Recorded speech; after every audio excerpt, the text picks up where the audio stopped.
getting back to Triple H there for a moment, as I was saying the past 2 weeks now, in case you all had missed it, Triple H is in a very unique position right here because as far as I'm concerned, his legacy is on the line right here when it comes to this WrestleMania match. You know, over the years, Triple H, he has just gotten a serious bad rap. Number one, because of who he's married to.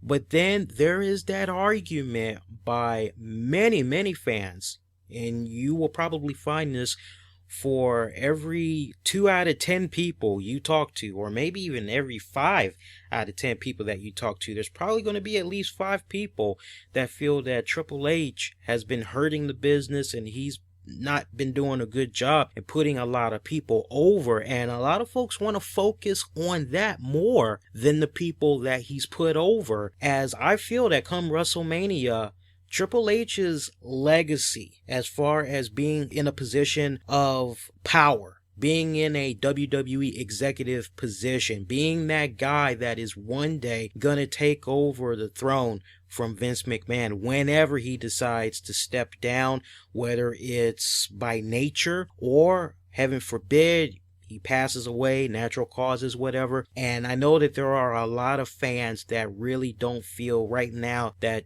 Triple H is what's best for business, no pun intended, but I'm calling it how you, the fans, that core group of fans, are calling it with regards to Triple H. And, you know, Triple H, he has done good, believe it or not. I mean, really think about it for a second. When Triple H does put people over, and for those of you that's like, Triple H has never put anybody over, first off, you need to brush up on your wrestling. I'll definitely school you right here and now. Triple H has put people over, and I must say, when he's put people over, it's been a pretty big deal, okay? Point being, look at when Triple H had put over Goldberg. This basically had proved to the WWE universe that Goldberg, he was the dominant man. Remember, you gotta kind of rewind it back a little bit. Remember how it was when Goldberg at first came into the WWE and all that? There was that one go round when he first clashed with Triple H. He did lose, but then you had that Elimination Chamber match that had went down. Goldberg did win the World Heavyweight Championship from Triple H, but you know, by then, some would argue that Goldberg's streak or his revitalized push in the WWE, it was a little bit tainted because Triple H just had to get that victory over Goldberg. I can kind of see what some of you guys are talking about. But how about this one? How about when he tapped out to Chris Benoit at WrestleMania 20, which made his title win more important because he beat one of the best guys in the Cerebral Assassin, the King of Kings, at the biggest stage of them all. Let's not also forget Triple H had put Shelton Benjamin over not once, but twice, back-to-back episodes of Raw. You follow that up with when he put over Dave Bautista at that respected year's WrestleMania 21, Backlash, and Vengeance, even making him a bigger WWE superstar and main eventer. And let's not also forget really what had set the tone in a lot of people's minds, that Triple H, hey, he really isn't that bad of a guy.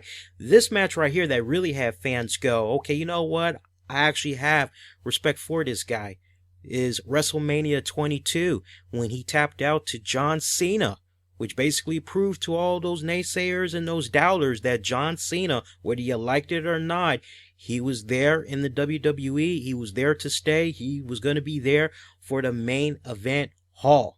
Then follow that up with the feuds that he had over Randy Orton. You follow that up with Sheamus. Come on, you guys cannot forget about the rise of Sheamus. Remember how he just destroyed the hell out of Triple H there while he was making his way to the WWE Championship there? Oh man, Sheamus, haven't seen anything like that since. It was a very impressive run for a young guy like that in Sheamus, really helping put Sheamus on the map as a main eventer in the process. So that gives you a little bit of an idea on when Triple H puts people over, how when it's done right, it's a damn good big deal, okay? Now, there's other times where some of you may say, yeah, but you got those situations where Triple H, he doesn't do what's right for business. He doesn't really put people over. Some of you can bring up the argument of examples of people that he did not put over properly in the business, and there was definitely that one period in the mid 2000s where Triple H for like 10 months he was beating everybody. I mean, he was beating Scott Steiner, Booker T, Kevin Nash, Goldberg. We just talked about Goldberg, but he was on the list. There were so many people that he was beating in that 10-month span. I remember there were many pay-per-views where people were like pissed. I had friends that were throwing remote controls at their television over the fact that Triple H was just going over so many freaking people, but you all can definitely agree with me on one thing, which is when Triple H does put somebody over, it's a very big deal, and this is definitely a case right here. We're coming up at WrestleMania 30 in less than 3 weeks. Triple H's legacy is definitely going to be on the line. This match that he's going to be having with Daniel Bryan is definitely going to solidify that.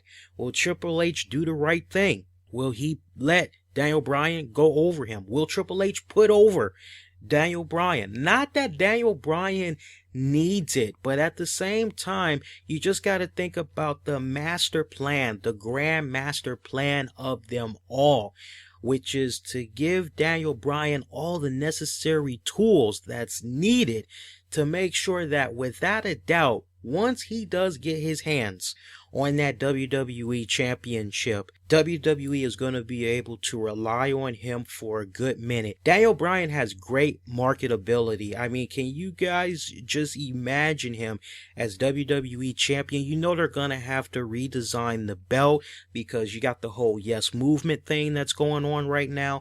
John Cena, he had his spinner belt when he was the WWE Champion. He's got his cool, wonderful, colorful t-shirts that's floating around and all that. Daniel Bryan's already got the t-shirts. Just imagine if he's WWE Champion. I mean, the connection that he has with people of all ages, even the little kids. Man, there's so much great marketability that's there in making Daniel Bryan be a WWE Champion that it would be a wasted move to not make Daniel Bryan be champion at WrestleMania. So as far as this match goes with Triple H, it has great significant importance. I'm going to be enjoying this match from that technical standpoint, but I'm also going to be enjoying this match and just relishing in the fact that we could be watching a moment in history where a rare opportunity comes where Triple H does what's definitely right for the business and puts over somebody in the quest of making them be a bona fide WWE superstar.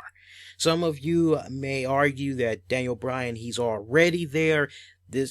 You know what? You can kind of say that right now, but I guarantee you what's going on with him and Triple H, it's definitely on fire. And I got to give kudos to Triple H. I got to give kudos for WWE Creative. Some of you guys, you may say, oh, you're sweating Triple H too much. You're being a little bit too... No, I am definitely very well aware of all the negative things with Triple H over the years. I know he actually talked about some of it on his DVD. And honestly, this match is going to be of epic proportions because I can promise you this. If Triple H doesn't do the right thing and put Daniel Bryan over in their match at WrestleMania, the fan backlash, it's going to be very severe. And honestly, I don't think there would be anything that Triple H would be able to do to correct it in the minds of the WWE fans. This is his golden opportunity right here to really polish himself off and make himself look like, hey, not that much of a bad guy after all. You know what I'm saying? He's done a lot of good with NXT. He did good getting Bruno Sammartino to go into the WWE Hall of Fame and all that. I'm sure he probably had a little bit of something to do with Ultimate Warrior, the negotiations with him and all that. And honestly, Triple H is one of those guys, whatever he's got, whatever mojo he has, as far as talking to people, when he puts his mindset out to something, he's able to make it happen. So, Triple H, Daniel Bryan, this should be a very interesting match. Of course, we were talking about a couple of scenarios that could play out leading into that WWE World Heavyweight Championship match. One thing that you guys should also consider, it could happen. It could be on the table. WWE may be seriously thinking about it. Triple H, Daniel Bryan could end in a double count now, double disqualification. Then it's kind of like, well, what happens to both of these guys? You know what I'm saying? Well, let's be for real. If it ended in a double count out or a double disqualification, then automatically Dave Bautista, Randy Orton, I would assume it would just be a one-on-one match.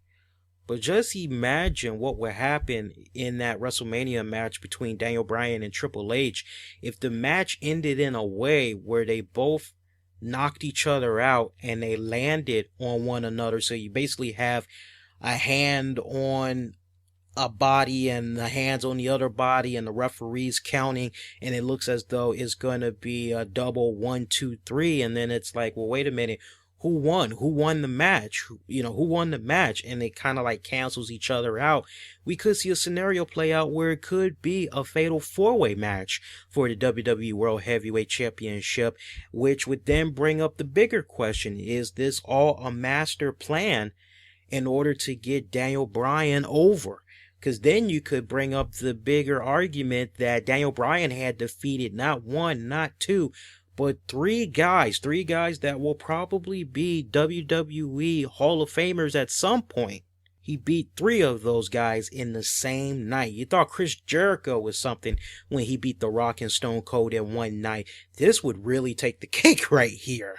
What do you guys think about that? I definitely would love to hear from you guys. Sign off. Hit us up on Twitter at the RCWR Show. You can even send us an email. Keep it nice and friendly and don't have it be too long, but send your comments our way via email, infinity1productions@gmail.com. Once again, that's infinity with an E, infinity1productions, the actual number 1, at gmail.com. And we'll follow up on what y'all have to say on a future episode of the RCWR Show.